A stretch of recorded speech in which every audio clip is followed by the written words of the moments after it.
and we in Sri Lanka have quite a lot of experience in terms of innovations in education and trying to relate education to development.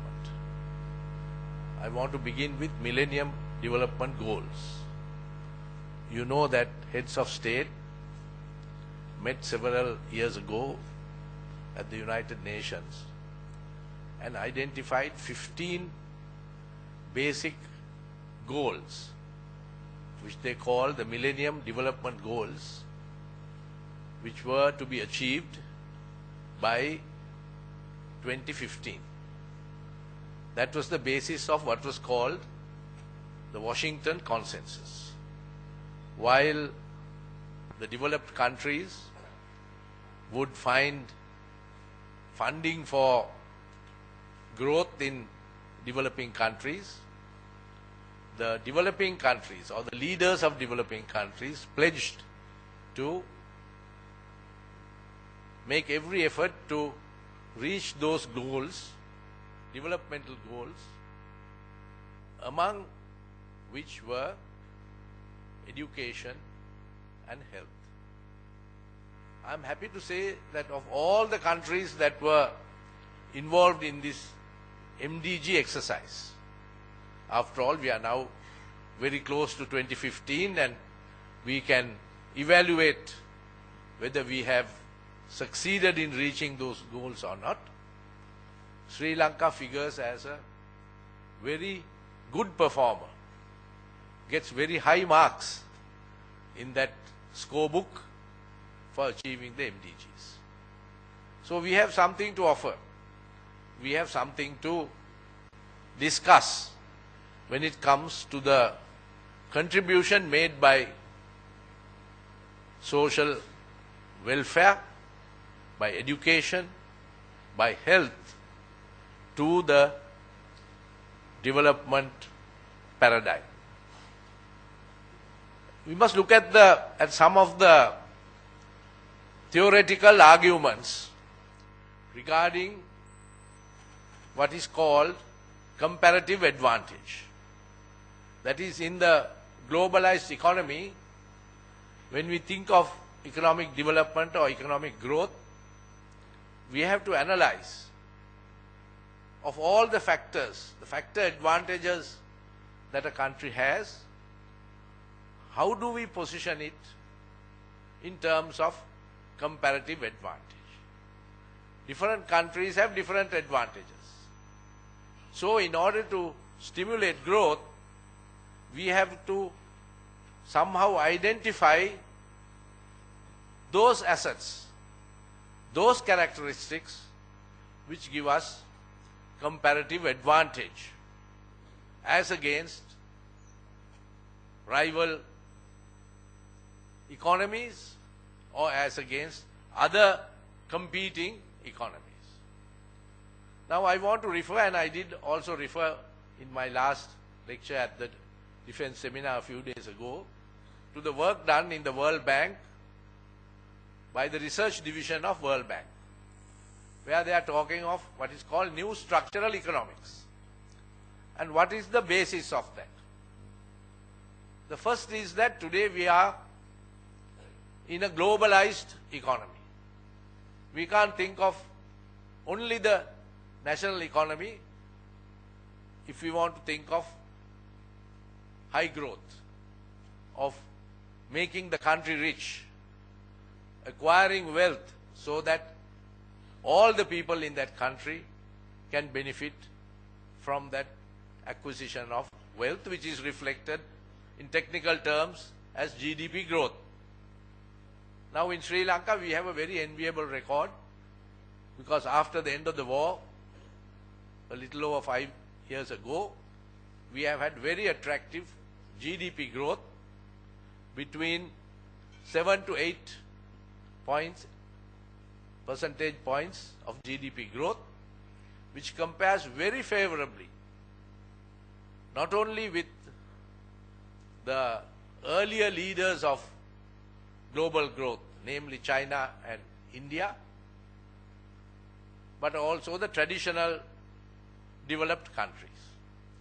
As you know, we are just emerging from a global downturn, global economic crisis, which first hit America, then the European Union countries, and subsequently impacted on the economies of China, India, Vietnam, and so on, which were largely dependent on trade with these advanced economies.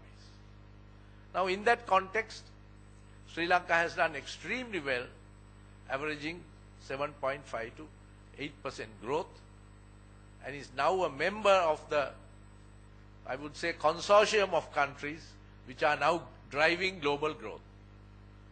The IMF and World Bank have estimated global growth to be in the region of 4%.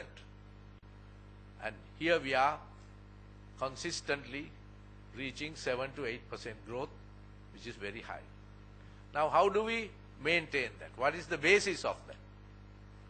So, one is our integration with the global economy. That's number one. Number two is, as I mentioned, to try to see within that global economy what are our specific strengths and what is our comparative advantage. Number three is to see what is the role of the state in this growth process, particularly in relation to comparative advantage. Now, in the past there have been different approaches. Some have felt that only the state should be doing this in the past.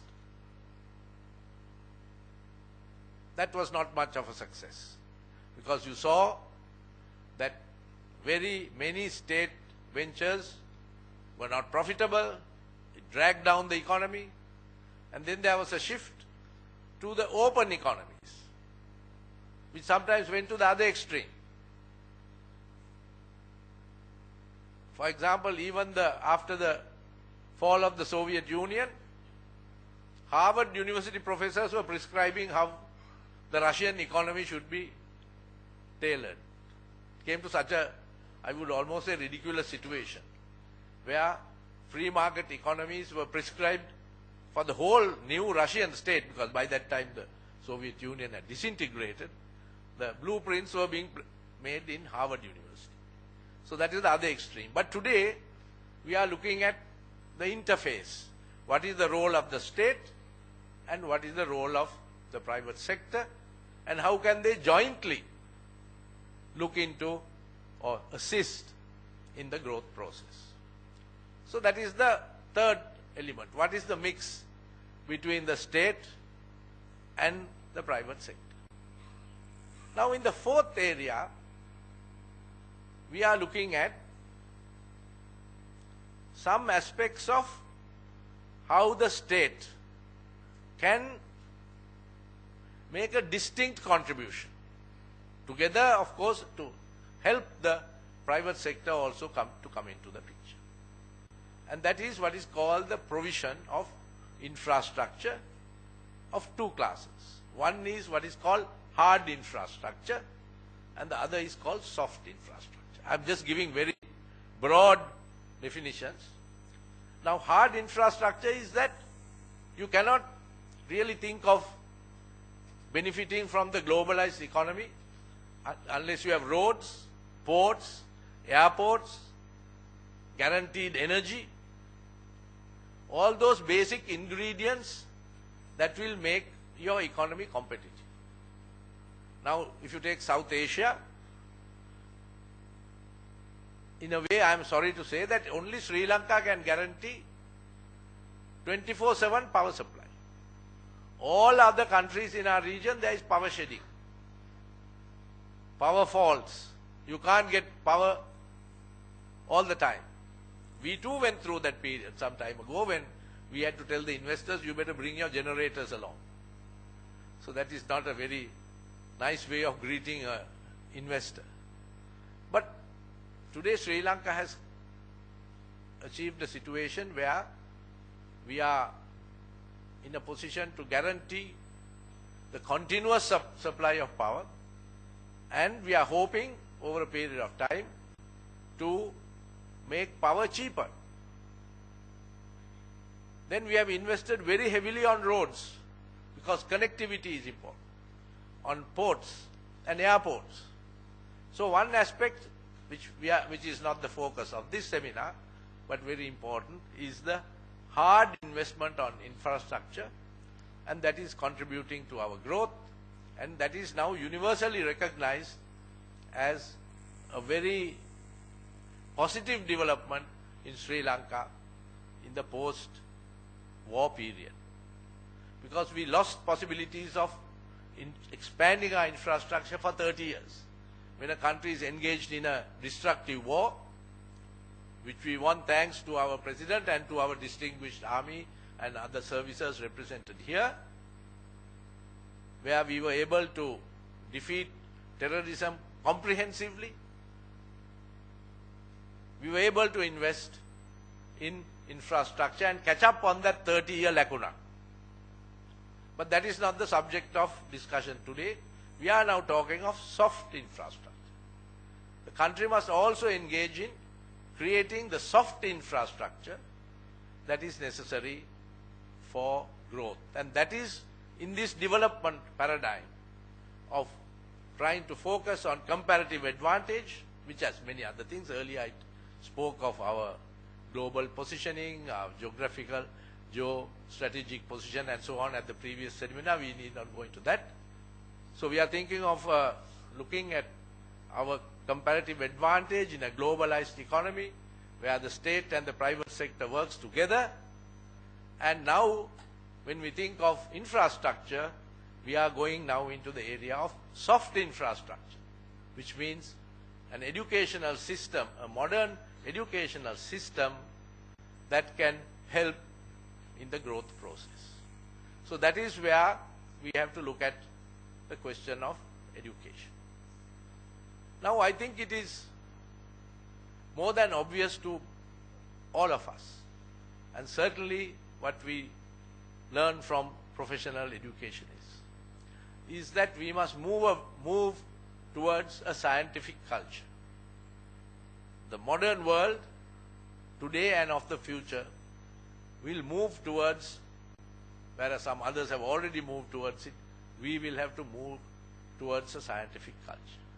So our educational system has to be geared to providing the wherewithal, the investment to create a scientific culture in our economy. If we are not willing to do that, if we are not willing to make the investments on that, then our growth process itself will be impeded. If you look at the Sri Lankan experience in education, you can see that we have been moving towards it, but moving rather slowly.